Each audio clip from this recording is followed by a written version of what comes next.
today I will say I'm gonna have to do a bit of a quick stream. I have about like 50 minutes to an hour to do the stream because then, life happens. Oh, hey, Jartov, how are you?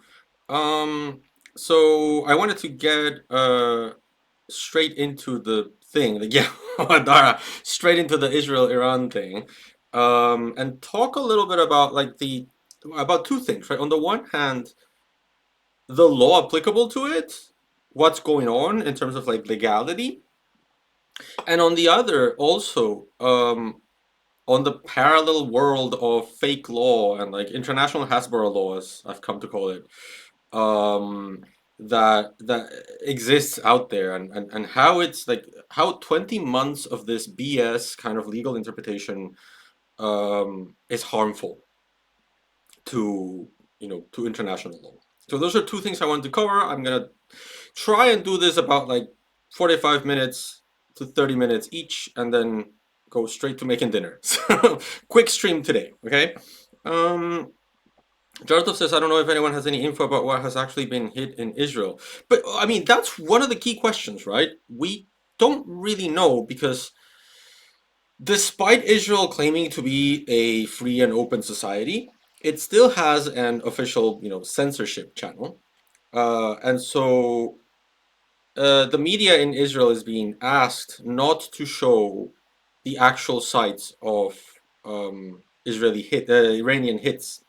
So, in fact, when Fox News's correspondent went to show I think it's called the Kiria complex, the Ministry of Defense, he got a lot of like heat on social media for that. It's like being a traitor to Israel or something. So we know everything that Israel has hit in Iran, ironically. We don't know what they hit in Israel. We don't know if there's any military deaths when they hit the Ministry of Defense, for example, which is um, it's kind of mind blowing, right? This is not how it's supposed to be. Others says, I think Israel is censoring a great deal of what's happening. I think so too. Um, because the images that we have seen of like missiles landing does not correspond to the images of destruction on the ground.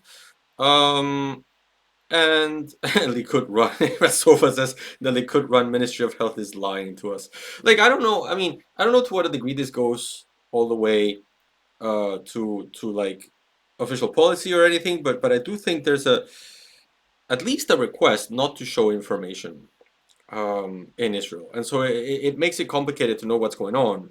Um, so it's part of the craziness of like seeing Israeli troops underneath a hospital and people not having self-awareness of noticing that, yeah, that's what you complain Hamas does. By the way, things that Israel has also done in Gaza. They've also stationed military bases in hospitals in Gaza because it's that shameless. But it's this whole narrative that has appeared that, oh, Israel is targeting military targets, which, I mean, yes, they are, but also they aren't. And also, as we will see in a second, it doesn't matter because it's still illegal. Um, Whereas, according to Israel, Iran is just targeting civilians. It's ironic considering that Israel is targeting scientists, which is a controversial thing per individual to target. Like, there are some scholars that argue that very valuable scientists can be a military target, but I mean, those are a minority. Most people would say, unless it's like Albert Einstein or something that's completely irreplaceable and working on a huge project, scientists are not regularly targetable under rules of engagement and international humanitarian law because they're civilians. Um, and then the argument being, oh my God, look at the scenes of destruction in Israeli civilian neighborhoods, becomes so jarringly unaware and like not self-reflexive of the fact that Israel has destroyed entire cities. Entire cities in Gaza are in rubbles because of what Israel has done. And they want us to believe that, oh no, it's because like, Hamas hides underneath the hospitals. And I'm like, there are several recorded attacks where Israel just shot up a house full of people without any evidence that anyone in there was um, a military target. Not unlike some of the targets that we're seeing in Israel right now, where Iran has targeted like a apartment complex and has not said we target that apartment complex because at that time there was a military target inside or anything. No, they haven't. They just destroyed that civilian building. So whatever Israel said for Israel should apply to whatever Israel is saying to Iran, but that's not true. So there's a massive glaring global standard that is being appropriated by these like hasbara actors, the usual ones that have been out there doing it for 20 months. So it shouldn't surprise us. But yeah, um,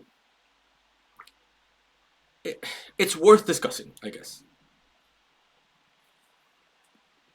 So Iconoclast says they also don't want to show that an anti-missile and many missile military stuff are embedded within urban centers. You can see them launching from the middle of skyscrapers. So this is something that Amnesty International got into a fight with Ukraine over, because Ukraine argued that they were stationing troops in residential areas to protect them from attack.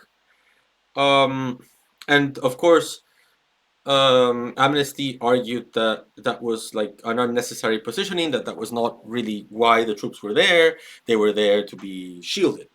So if what you have is a, let's say, an interceptor that cannot attack, cannot act offensively, then I would argue that's not really a problem. You sort of want to have an interceptor where it can defend civilians.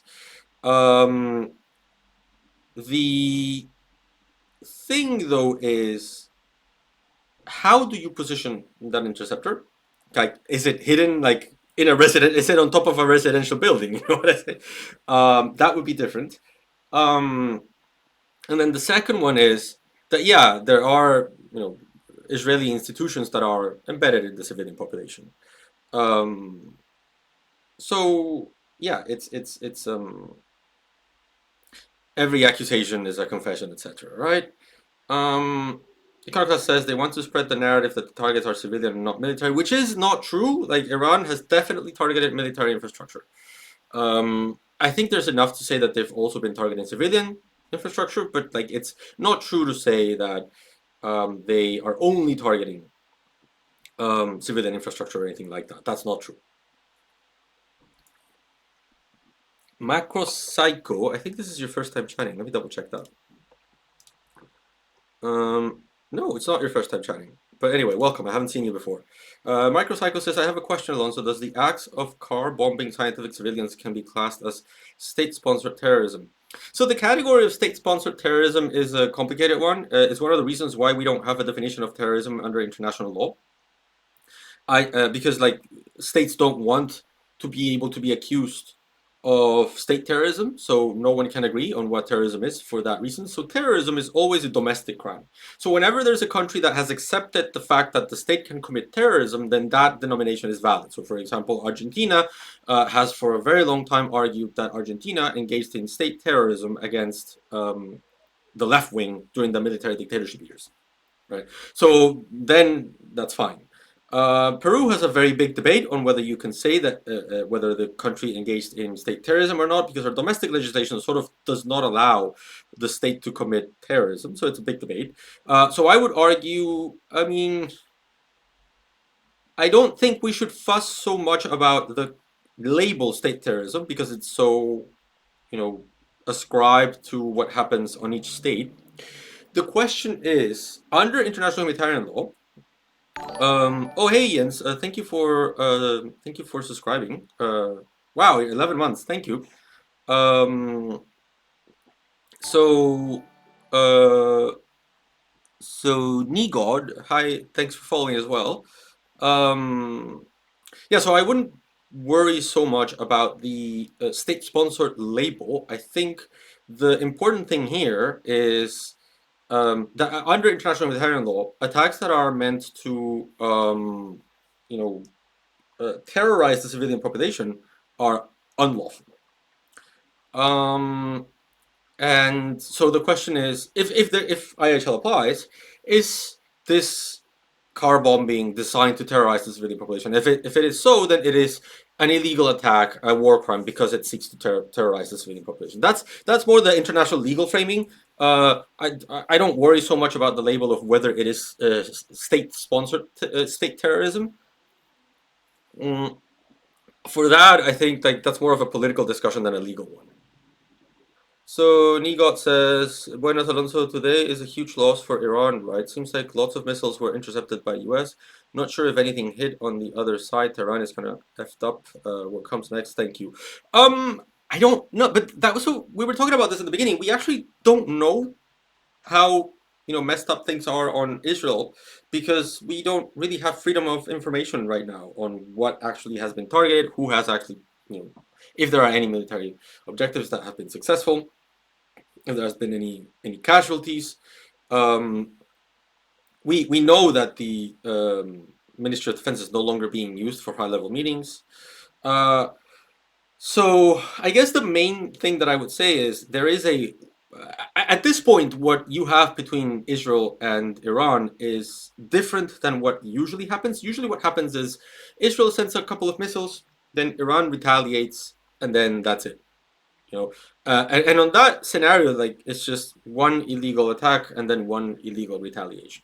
Because once the attack is over, Iran doesn't get to like just launch its own attack.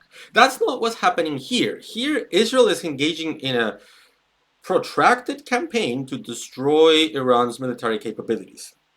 Um, Honestly, it feels like what Israel is going for is to having total control over Iranian airspace, so that they can conduct whatever bombings they want. Like it's like whenever the Houthis send a missile to Israel, um, Israel is pretty much free to bomb Yemen, right, at will. When Hamas sends a rocket into Israel, Israel is pretty much free to bomb Gaza at will. They don't need to ask questions. They don't need to fear that their aircraft are going to be shot down. That kind of anti-air defense does not exist in Gaza or in Yemen. So it's a completely asymmetrical engagement. It feels like that is what Israel wants. I doubt, I really seriously doubt that these attacks, considering what they have targeted, will slow down Iran's nuclear capabilities by more than a couple of months, right? Uh, I mean, this is what even like former Israeli intelligence officers say, even like U.S. intelligence officers say. That's not how it works, right? And also, Israel is targeting so many anti-air defense systems all over Tehran that yeah, it feels like what they want is to have free range to use their national security argument to bomb Iran whenever they want. And so it's a stark reminder of why this like two-state solution with a demilitarized Palestinian state is worthless. Up until now, the reason why Iran has sort of been like at arm's length with Israel, um, is that it is a very well-armed state. Israel cannot easily do like Israel is burning a lot of assets to do this. This is something. This is something that I don't know if Israel is taking a very big risk here because to um to carry out the level of destruction that Israel is doing on Iran, it's having to burn a bunch of like intelligence assets within Iran. It's having to like use its assets to directly laser target objectives from within Tehran, launch drones from within Iran, and all of those things are being burned to secure this sort of like weakened Iran. Um, and this, yeah, this might be good in the short term for Israel in that it will get aerial superiority over Iran and it will be able to bomb Iran whenever it wants to. Um, but it's not easy to build that level of intelligence infrastructure. It's the same as what happened with Lebanon, right? They basically use or lose their beeper thing, but they lost it now. They don't have that anymore. They would need to rebuild it, right? So Israel is sort of like going back to zero on its, you know, military capabilities and intelligence capabilities in the Middle East, which sort of you sort of reserve for when you have a full scale war um, in the region, right? And it just doesn't feel like that is what's happening now. It feels more like there are domestic concerns that might topple down a government that really wants to survive, and it's using war as a means to stay in power. There was this vote to see if cabinet could be like no confidence or something in Israel. Now it's not happening because there's war. Same with Gaza, right? So it feels like a lot of burning of assets in what appears to be, in my opinion, premature. So I don't know, man. I'm not sure that this is strategically um, good, particularly if, sure, you're destroying anti-air defenses in Iran. Um, I don't think you are deterring Iran from getting a nuclear weapon. On the contrary, I think this is sort of what they feared, right, would happen without a nuclear weapon. So now the incentive for Iran is to produce a nuclear weapon. It's sort of stupidly obvious. Right? The reason why Iran is pursuing a nuclear weapon is because despite the rhetoric, despite the anti-Semitic comments and anti-Semitic remarks, despite the we're going to destroy the Zionist entity rhetoric that comes off of the government, it hasn't. It has never initiated direct confrontations with Israel in decades, and Israel has repeatedly bombed Iran, killed Iranian generals, and yet Iran has responded sometimes by even warning, saying, I'm going to attack you here, here, and here. Don't take it personally. Right? So Iran has displayed more rational behavior than Israel. Um, and that is to me surprising, right? It's like if you believe, the rhetoric out there, Iranians, they're irrational. It's like North Koreans. North Koreans are all crazy and irrational. They would nuke the world if they could, but they don't. Because these authoritarian regimes are very tactical. Yes, they want to use the constant possibility of war and the constant possibility of like attacking an enemy as a means of securing control domestically. Sure, yeah, but they don't want to go in all-out war. Like the same happened in Latin America with Maduro. Maduro was like, "Oh, we're gonna go to war with Colombia. We're gonna go to war with Colombia," and they never did. Because these authoritarian regimes are focused on survival, and securing a nuclear weapon would allow them to survive. So I'm not convinced by this rhetoric, which is actually very heavy on racism, of saying like, oh no, these Muslims, they're all crazy, man. You cannot trust these savages with nuclear weapons because they'll just nuke you at the first opportunity. And I'm like, I mean, the pattern of conduct that we have seen from Iran does not really match that description, right? So yeah, I actually do think that it is quite reasonable for Iran to seek a nuclear weapon now, and once it does, um, it will have a nuclear weapon with Israel having burned all of its intelligence networks within Iran so that they could keep Netanyahu in power. It doesn't sound like tactically, yeah, it will lead Israelis to celebrate that they are bombing Tehran. It will make them forget that Netanyahu is a corrupt authoritarian. Um, it might even switch the conversation a little bit away from there's a genocide in Gaza, and European and Western countries might be able to say, oh no, no, we need to focus on Israel's defense right now because it's in a war with Iran. And it might derail some of the efforts to like bring accountability to Gaza. But long term, is it really smart to burn all your intelligence over a war of choice? Usually, I would assume that you would burn like a high-ranking member of the Revolutionary Guard being a spy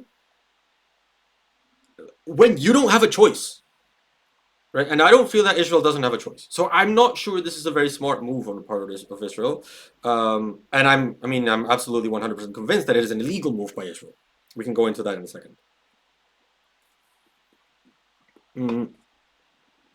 Rasova says Israel is aiming to turn Iran into a failed state, and it probably achieves it once it kills all its military leadership. I mean, if you create enough of a vacuum of power, which I think they are going for, like that, there's discourse now among Israeli, hasbarists, that the next target should be the Ayatollah. If you create enough of a power vacuum, yeah, you'll create chaos, and you will gain complete aerial superiority over Tehran. But you will probably create more enemies, right? You will probably create, a lot of chaos that will lead to armed groups and stuff like that. And it's just it's such stupid move from the imperialist playbook of creating your own enemies. Odara is sharing something from. Let me see what Odara is sharing. Um, so Reuters citing two U.S. official reports: President Trump vetoed an Israeli plan in recent days to kill Iran's supreme leader Ayatollah Ali Khamenei. Let me put that on the screen. Jesus.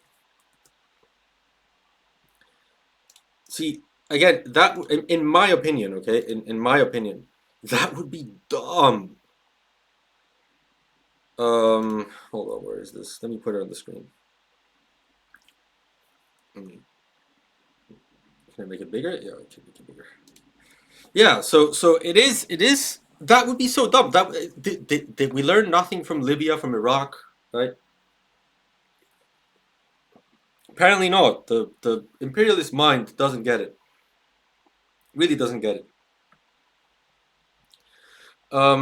Mustafa says Israel basically doesn't want any sufficiently big and strong state to exist there, at least one which is not completely subordinate to it. Is it really that, or is it that Netanyahu wants to stay in power? I don't know at this point, honestly. It's not a very smart move again to burn all of your intelligence assets like that. Yeah. So okay. So let me just set out the law here in like 5 minutes, because like I see a lot of Hasbarist accounts arguing that what Israel is doing is quote unquote a preemptive strike.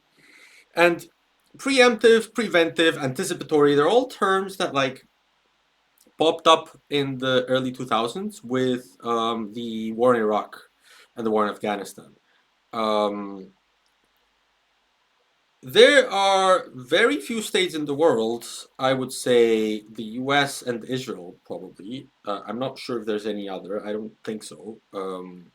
That argue that you can use force in another state unilaterally without Security Council approval, without consent of the host state, to prevent a crisis. So I don't know. Remember, I mean, you might be too young for this, but remember Colin Powell in the Security Council saying, "Look, this is anthrax. Saddam Hussein has anthrax. We need to like bomb Saddam Hussein before he develops nuclear weapons and before he develops weapons of mass destruction and chemical weapons. Um, so we need to anticipate a hypothetical. Um, the state needs to launch an attack based on the hypothetical that something that hasn't happened will happen. Very few states consider that legal. Okay? Most states would say, no, you need to you are able to attack another state in self-defense when an attack is imminent. So when there's an attack, so for example, Poland would not have needed to wait until German tanks arrived at the Polish border to go to war with Germany. Once Germany is mobilized and moving to attack Poland, Poland can anticipate the attack and go to war with Germany. That would be called a preemptive strike. You preempt the attack, but the attack needs to be ongoing. This is something that continuously pops up with the 6 Day War, where Israeli sources say that Israel acted preemptively because Egypt had moved its troops to the Sinai. Egypt saying that that was preempting an Israeli attack. Israel saying that was Egypt mobilizing its troops, and then closing the Straits of Tiran. So Israel claims that an attack was imminent, which doesn't seem to be the case based on our archival documents. Um, and so it's a common topic of like, is the attack imminent? Is the attack underway? And then there's like, how underway does it need to be? There are some scholars that argue no, it needs to actually be happening, not just announced, not just preparing, but actually happening. You resist the attack that is ongoing. Not everyone believes that. I don't really think that you need to like wait until someone is at your doorstep. but nobody believes that an abstract threat, other than the US and Israel, that an abstract threat triggers the right to self-defense. That's just not how it works. So to put it into context, anticipatory self-defense is the idea that you can use self-defense before an attack. Within the anticipatory self-defense, there's preemptive and there's preventive interpretations of what anticipatory means. Right, so the preemptive means there's an attack that's going to come, and you fight off the attack when that attack is imminent. And we can debate what imminent means.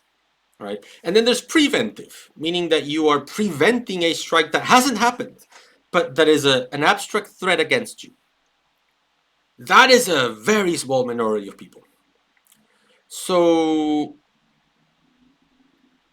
what is going on right now with Israel, as far as we know, is that Israel moved huge levels of intel and assets within Iran for weeks to plan for this war. So really, what Israel has said is that it is planning a quote-unquote preemptive strike because Iran might get nuclear weapons, and if Iran gets nuclear weapons, which it hasn't, then it might launch an attack against Israel, and they're calling that preemptive. That's not how it works. The hypothetical of a hypothetical is not preemptive, right? They might get nuclear weapons, and if they get nuclear weapons, they might attack you. There's no way that is preemptive. This is not a fringe, this is not a woke view, this is not like a post-colonial view, this is the normie view of how self-defense works. Right? What Israel is doing is unlawful in accordance with the most mainstream, most normie, most boring, most positivist interpretation of international law. Okay? So that's not under discussion. Yeah, what Israel is doing is an act of aggression against Iran. Pure and simple. There are those who argue. I saw Elon Levy, for example, argue. No. This isn't like this. This isn't. You're not understanding. Iran launched a armed attack against Israel on October 7th because Iran has effective control over a bunch of regional militia groups, including Hamas, and then launched an attack on Israel on October 7th. And so Israel is acting on self-defense of that attack. That is BS. It cannot be that way. Because if it were that way, then the government of Israel would not be able to claim that it is acting preemptively. If Israel believes that it is already in an armed conflict with Iran, and that armed conflict is ongoing ever since October 7th, oh hey, Volley 007, thanks for following. So if Israel sees the conflict with Iran as an ongoing conflict, then it would not need to act preemptively. It would already be in an armed conflict, and that attack would be justified on the fact that there is an armed conflict, not on the fact that it is preempting a nuclear weapon. It would not need that excuse. Put yourselves in the Ukraine-Russia situation, and imagine that, well, not imagine, like Ukraine destroyed Russian nuclear bombers, right, recently. What was the reason behind that? Russia and Ukraine are at war. Bombers are military objectives. Therefore, Ukraine can bomb Russian bombers. It would be stupid if Ukraine were to say, no, we are at war with Russia, but we are attacking those bombers preemptively to preempt a Russian attack on Ukraine with those bombers. Russia is already attacking Ukraine. There's already a war. So how do you preempt something that is already happening? Something cannot be ongoing and preemptive at the same time. It's sort of like linguistically stupid, right? So whenever you see that reasoning, it's stupid. It is either a preemptive strike based on the fact that there was no armed conflict with Iran, and so Israel is preempting or preventing. 18th Brumarie, welcome. Interesting, nice name. So Israel is either preempting or preventing, whichever you want to call it. I would say preventing a hypothetical attack, or Israel is acting within an armed conflict, a broader war, and it is acting as part of that war, targeting Iran's nuclear capability. It cannot be doing both at the same time. It makes no sense. Israel is not claiming, it has never claimed, that it is engaged in a continuous armed conflict with Iran, arguing that Iran has effective control over Hamas, the Houthis, Hezbollah, etc. It has never claimed that. Why? Probably because if Israel were to claim that it was in an ongoing continuous armed conflict with Iran, not with Hezbollah, not with Hamas, but with Iran, then that means that there's no peace. And if there's no peace, then theoretically Iran would be able to, target Israeli um, assets, Israeli targets at any point in time, because Iran would say, I don't control Hamas, and Israel is attacking me, so I'm acting in self-defense of Israel. So I get to like self-defense against someone that wants to attack me whenever they are planning attacks against me. So that would rob Israel of the initiative. Right? What Israel is trying to preserve by saying this is a preventive or preemptive, whatever they say preemptive, but it's preventive. This is a preventive strike. Whenever they say that, what they're doing is they're choosing the time when they get to attack. If they abandon that framework to talk about an ongoing armed conflict, then theoretically they lose the initiative. Iran would be able to attack as well, right? So don't let them fool you. Something can only be or ongoing or preemptive. It can't be both. Not legally, at least. I don't think linguistically either, but not legally, at least. Right? So that's not true. Israel is acting unlawfully by acting preventively against the UN Charter, attacking Iran, which means that they are committing the crime of aggression under international law. And after that, you get to the international humanitarian law component, which is, okay, Israel is committing aggression, but are the specific attacks legal under international humanitarian law? And then you get into the discussion of whether attacking scientists is lawful or not, which is a separate discussion. I would argue in this scenario a discussion that is kind of irrelevant because under international humanitarian law, it is controversial to argue whether you can target scientists. The example that some people give is it's World War II, and you have the scientists in the Manhattan Project or the Enigma Project, right? It would be lawful for Germany, the Nazi Germany, to kill the Manhattan Project because the Manhattan Project would have given the Allies the nuclear bomb. So it was such an essential project that only they could do that they become valid military targets. That is highly controversial. Not everyone agrees. It's an intense debate. The ICRC, for example, the International Committee for the Red Cross, disagrees. Right? But it is an argument that exists. Now, it's not that relevant. Oh, hey, KBP, thanks for following. It's not that relevant because since Israel is committing the war, the crime of aggression, since Israel is committing an international crime, under human rights law, Israeli attacks on civilians constitute arbitrary deprivations of life under human rights law. Rafa, hey, welcome. Thanks for following.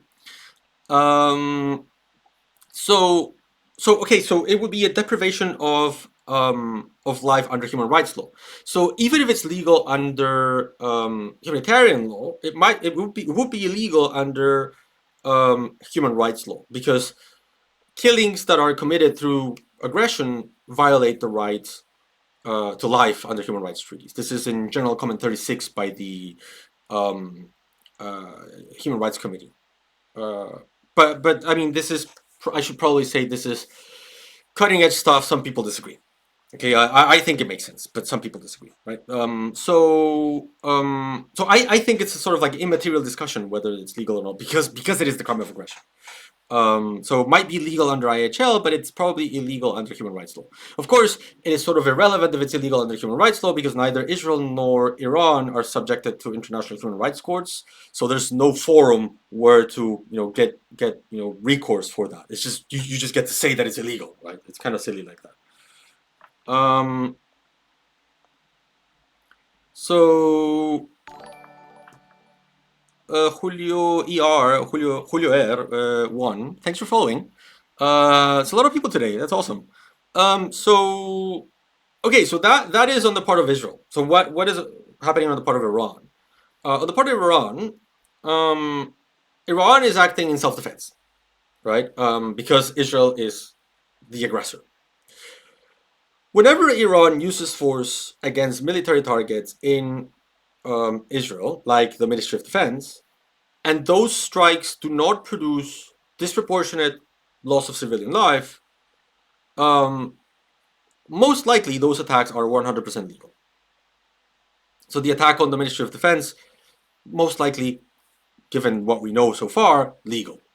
Now, there are other instances where Iran is hitting residential buildings. We don't know why, we don't know how. We don't know if it's like I've seen reports of saying that it's probably Israel messing with the guidance system of the missiles, so the missiles are falling wherever. But they don't seem to be falling wherever. They seem to be falling on buildings, right? There's no missile that, so far as we know, there's no missile that fell in the middle of the street or in a park or like in the middle of a bunch of sand or in the ocean, right? So it seems that this is a target. Iran has not stated whether there was any military asset inside of those apartment complexes to justify the attack. Even if they did, though, it does seem, to me at least, that the civilian loss of life seems disproportionate, under the same logic under which they are disproportionate for Israel, like destroying an entire building because you're targeting one person inside of that building and killing a bunch of people at a time when that building is likely inhabited, is sort of like, in my opinion, most likely disproportionate or indiscriminatory and so illegal. Um, but I mean, we don't have sufficient details, but it sounds like those strikes are illegal, right? So military targets legal, residential buildings illegal. Um, so, but when you factor in the fact that what Iran is doing is self defense, it is. I mean, it is interesting how Israel is actually behaving like the rogue state that can't be trusted with nuclear weapons, and Iran is acting like a state that has committed unlawful acts, or arguably has committed unlawful acts, but it is actually shooting missiles at military targets quite often, right? So I don't know. It's just the narrative is so not matching with the reality here, right? Mm. Okay, so and okay, so one more thing that I wanted to say is this discussion that I'm doing here is based on international law. It was at least on my view of international law. Which I know it's not probably the most pro-war out there, um, and I do think we're lucky to live in a world that has a UN charter that is that contrary to war.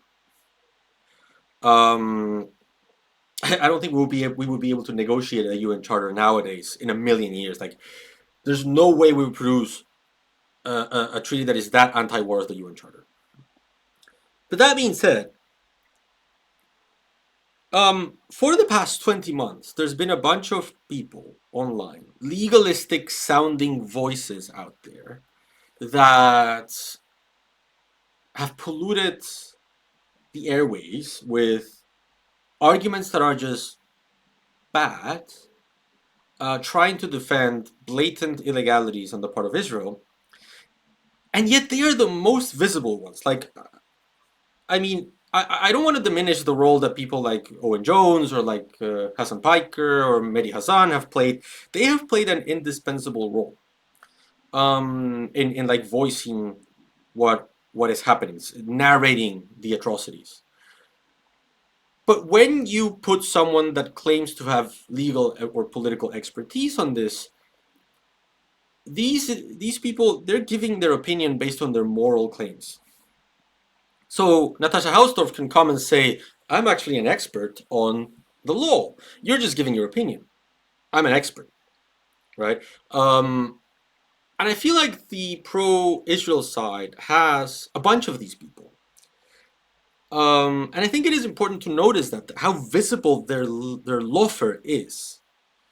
Um, And so this exercise that we're doing here, looking at the law in Israel versus Iran, is interesting to pick that up. It's interesting to notice why this is bad.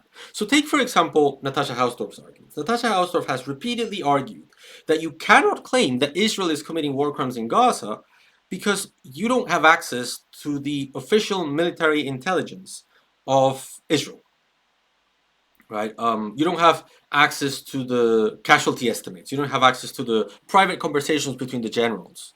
And so you cannot really say that anything Israel does is a war crime. I don't think she would ever use that same line with Iran. She would say something about it being a rogue authoritarian government, which like Israel also is. Um, but think of what would happen if we were to use that line of defense for Iran. First of all, I would not be able to do the analysis I just did because I don't have access to Iranian military intelligence and military assets. I don't have access to their conversations, to their logs. Natasha Hausdorff says that you should just believe what Israel's allies, some states that go to war a lot, say about Israel. So the US, the UK allegedly say that Israel doesn't violate international law. That's not really true. It's a much more narrow claim because these states have actually restricted weapons, weapon sales to Israel. But that's what she says, right? You need to believe on the war-making allies. What are the war-making allies say? So essentially, if we follow Natasha Hausdorff's line of argument here for Iran, for us to determine whether Iran is committing war crimes in Israel, we would need to ask Russia. Hey, Russia, is Iran committing war crimes in Israel? Because we don't have access to the war logs. We don't have access to Iranian intelligence. So we cannot say, according to Natasha Hausdorff, that Iran is committing war crimes. We need to ask the Russians instead. That sounds bonkers. That's bonkers, right? That's not reasonable. But that's what she says should be done for Israel in Gaza, and every single mainstream media outlet out there buys into it. And it's just so bad. It's just such a bad argument. Of course you can claim that something that appears likely, highly likely illegal is illegal. That's why we're lawyers. Right. Same goes with John Spencer and Aaron Ostrovsky, is it his name? They argue that, for example, when Israel killed the 15 humanitarian workers in Gaza and then hid the evidence, they argued, no, you cannot say that that is a war crime because you need to give Israel the opportunity to carry out its independent investigation internally without outside observations and conclude what happened. And when Israel concluded its investigations, they said, see, Israel was targeting military objectives, but they misidentified an ambulance wearing reflective clothing and with sirens on as a military target. They misidentified it. So it was a terrible, terrible, terrible mistake, but there was no intention to actually target these people, so it was not a war crime. Okay, so if we believe what they are saying, translate that to the context of Iran. Yes, Iran has hit residential buildings in Israel, but you cannot say that that is a war crime if you follow, John Spencer's logic and Aaron Ostrovsky, because you need to wait until they finish their internal investigation without international supervision. And of course, they would say no, but this is an authoritarian government and a rogue state, and so is Israel. Right? So when Iran concludes its internal investigation, if they conclude that, they misidentified that apartment complex for a military target, they thought that there was like some weapons cache somewhere in that building, then it's not a war crime. That would be bonkers. That's not how it works. But that is how we're expected to operate when Israel genocides Gaza. It's just, they only argue that it's crazy for Iran. Right? It's the same with this idea that if there's any kind of military use in an apartment complex, then in a flat, then the entire apartment complex becomes a military target. That is a long-standing Israeli policy that whenever there's military, if there's a cache of weapons in the basement of a building, they get to demolish the entire building. This is what they claimed when they destroyed the Al Jazeera offices in Gaza. They said, Hamas uses it to transmit stuff, so we can blow up the entire building. Right? So if we follow that line of logic, then Iran would be able to say, "Oh well, there's a military target in a building, so of course I can destroy an entire apartment complex because of that." And that is, it is mind blowing, right? I live in a country right now in the UK where I can be absolutely 100% sure that if my neighbor over there is engaging in criminal activity, the UK will not deploy an F-35 or a Eurofighter and use a 2,000-pound bomb to level this neighborhood and kill me because of my neighbor. I live in an area that I call, in my research, a non-bombable area, a non-bombable geography. People in Gaza live in an area that is a bombable geography, right? So if I were in Gaza and my neighbor there is a civilian police officer that works for Hamas, all of a sudden my life doesn't matter because Israel can launch a 2,000-pound bomb against my neighbor and kill me because I'm accepted collateral damage. That would never happen in London, but in Gaza it can happen because Gaza has been labeled a bombable geography.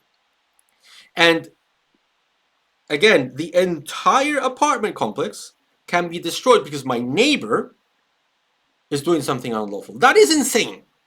But that is how we're expected to function and operate in the context of orientalized, dehumanized Palestinians and Iranians, not for humanized Israelis.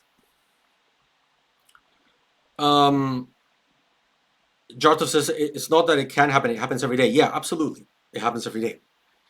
So there are all of these like arguments. I mean, Brian Cox said that Israel could, you know, I will use the exact phrase that he used so that he doesn't say that I'm misquoting him. He said that Israel could make Greta Thunberg the object of an attack, which means that Greta Thunberg could be killed by Israel. That's what it means, right? That's what it means. Because she was transporting aid. That is dangerous analysis. That is done to justify the actions. Whatever it is that Israel does has to be legal. And Israel is a rogue, authoritarian, genociding state. So when you need to validate and legalize everything that a genocidal, rogue, authoritarian state does, you produce bad law. You produce law that then when there is any other scenario, it looks ridiculous because it is ridiculous. Because you're trying to validate the actions of a state that only constantly does illegal stuff. And so when Israel is bombed, then you get to say, oh, but that can't be a war crime because we need to wait until Iran concludes its internal investigation and conclude that like they misidentified the objective, so it's not really a war crime. And you know what? Delivering aid can be seen as as direct participation in hostilities. Like what the hell, right? Oh hey, Chief Steve, thanks for resubscribing. I appreciate that. Like again, if you produce these like black swan interpretations of the law that are designed to cover the backs of Israel and only that, then that will be bad law. Necessarily will be bad law. But that's what we're doing with these like honestly irresponsible actors. John Spencer spent months talking about the 1-to-1 ratio. Israel has killed what? Like 15 people so far? Sorry, Iran has killed what? 15 people so far in Israel? Does that mean that if of those 15 people, like 4 were military, does that mean that the ratio is 1-to-2 and therefore it's not that bad and therefore it's one of the most humanitarian bombing campaigns in history? Because that's what he said for Israel. That doesn't even count civilian deaths. He's using the so-called made-up numbers, so-called made-up numbers of Hamas, to claim that Israel had a 1-to-1 combat ratio, and that made it okay. The fact that it was a 1-to-1 ratio made it okay because the real ratio, according to him, was 1-to-9 because of a press release that the UN released like years ago about specific circumstances that don't replicate in Israel's war, right? That's what he said. If the ratio of civilian to combatant is 1-to-1, or 1 to 2, it is within the acceptable ratio of 1 to 9. That's what he said, right? So if of the 15 Israeli casualties, there's what, 5 that are military, then it's okay. Like nothing happened. Whatever Israel, whatever Iran did, whatever civilian targets Iran targeted, it's fine. It's legal because of what John Spencer said. That's not how it works. The Iranian strikes that target military objectives are legal. The Iranian strikes that target civilian objectives are not legal. Simple as that. But if your job is to always validate what Israel does, then the law that you are producing will be bad. And that is important to keep in mind because these people are hugely visible. Like, I'm sorry, but UK Lawyers for Israel is everywhere. Natasha Hausdorff is everywhere. John Spencer is everywhere. Like, it's it's an uphill battle for interpretation of international law because academics, like, there's very few academics that engage with social media like this, like on a Twitch channel or with a YouTube channel. And of the ones that do, it's even less that write it for a general audience. Academics spend too much time writing in forums that are designed for other academics.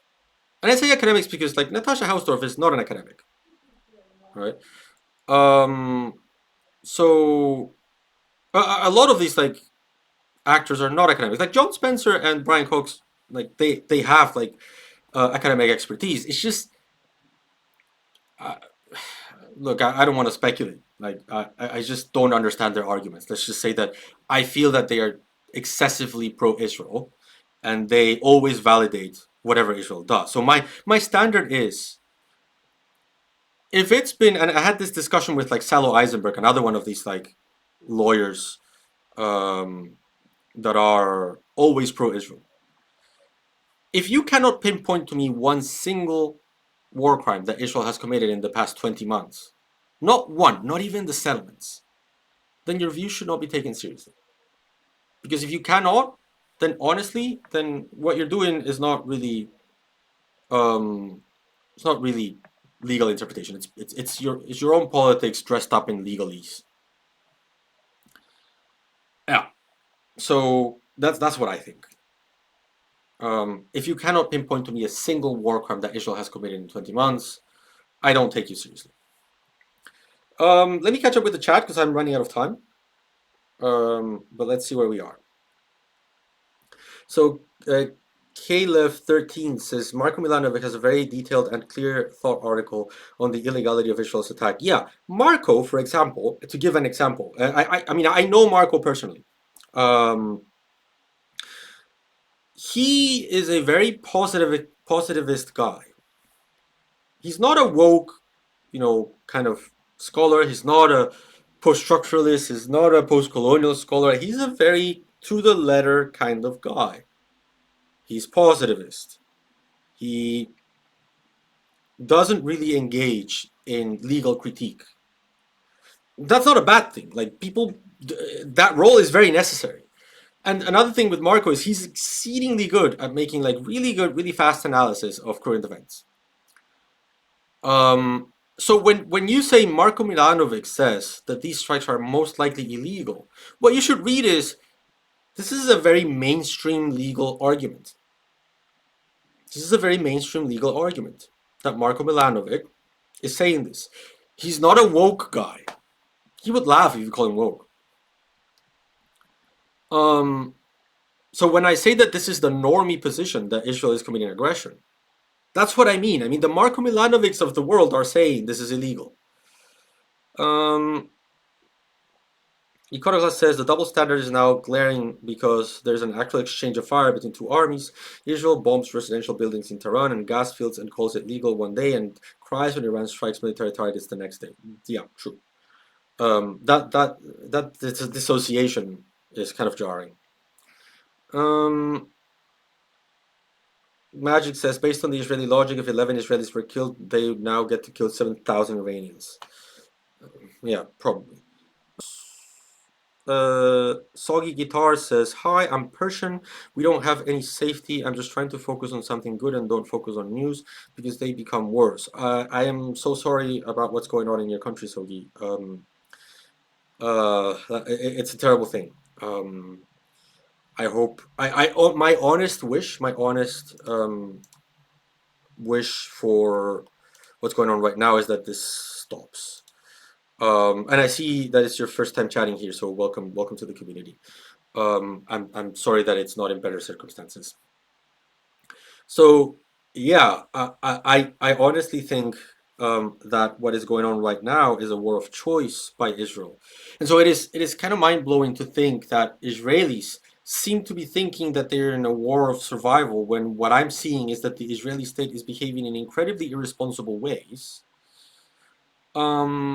to actually deplete its assets all over the world and endanger Israelis. Like my main argument here is that, and this is something that Elon Levy said not that long ago. He said, international law will never help Israel. We only depend on our own planes. Caleb 13, thanks for following. Like, let me see if I can find that tweet. Because like Elon Levy was saying, like, oh, international law is useless. It just never protects. It just never protects Israel. We need to like depend on our own military might because like this is like this, right? And I think oh, here it is. Let me just put it on the screen. I think my argument would be um that's not true. She said, as Iranian ballistic missiles rain down on Haifa, a reminder that international law or global institutions have done diddly squat to keep Israelis safe. Push comes to shove, we have only ourselves, right? Um, and it's so not true. In a world where Israel had actually complied with international law and not occupied Palestine for 6 decades, there would not have been the amount of unsafety that exists right now in the world. Like, think about it. Without occupation, if like what I tweeted was, let me read what I said. A world where Israel complied with international law and didn't occupy Palestinian land for 6 decades, but instead negotiated in good faith with the goal of agreeing to Palestinian self-determination in Israel-Palestine under a principle of equal rights for all, would be a much safer one. If there were no occupation, there would be no resistance to occupation. If there was no resistance to occupation, there would be no Hamas, there would be no Hezbollah. If there would be no Hamas and Hezbollah, Iran would have no one to fund. If there were nowhere to fund, Iran would have a much more limited capacity to engage with Israel. So many things would have changed for the better. If only Israel could accept that people living in the territory of Israel, Palestine, need to have equal rights. That it doesn't really matter which side of the green line you are in. If you are a Palestinian and if you're Jewish, you need to have the same exact right. If you're anything, you need to have the same exact rights. That you cannot live under apartheid, that you cannot live in a state that excludes a specific population based on their ethnicity, and that you need to have a country that treats everyone equally, and that will keep Jewish people safe. Like, it's kind of incredible to me to think that what has kept Jewish people most safe in places like Argentina, like Brazil, like in like New York, what has kept them safe is multiculturalism and the idea of universal human rights. Not that Israel has bombed anyone who commits anti-Semitic attacks in the United States, Argentina, or Brazil. So the same applies in Israel itself. The idea that apartheid keeps Israelis safe is bonkers. The idea that geopolitical megalomaniac policies to defend a colonial project in Israel, Palestine, keeps Israelis safe is bonkers. It makes hey Soggy Guitar, thanks for following. It makes Israelis and Jewish Israelis live in a militarized state where they need to conscript at the age of like 17 to experience horrendous violence, get PTSD, and then have to go on a trip to India to like do drugs and forget all about it, and traumatize your life for the rest of your life, and then be ballistically bombarded, have rockets launched against you, have to deal with intifadas. Like, at what point is it not worth it to just give up the colonial ambition over land to protect people? People under equal rights, Palestinian and Israelis. Just like I was reading that Israel doesn't build enough bomb shelters in Palestinian occupied cities within Israel with large Palestinian populations. That is the, I mean, that's the apartheid, right? So yeah, it's the obsession with land is costing people's lives. In Tehran, in Gaza, in the West Bank, in Lebanon, in Syria, in Israel, it's costing people's lives, and we just cannot have that anymore. People need to be more valuable than land. Simple as that. That's my take. That's what I believe.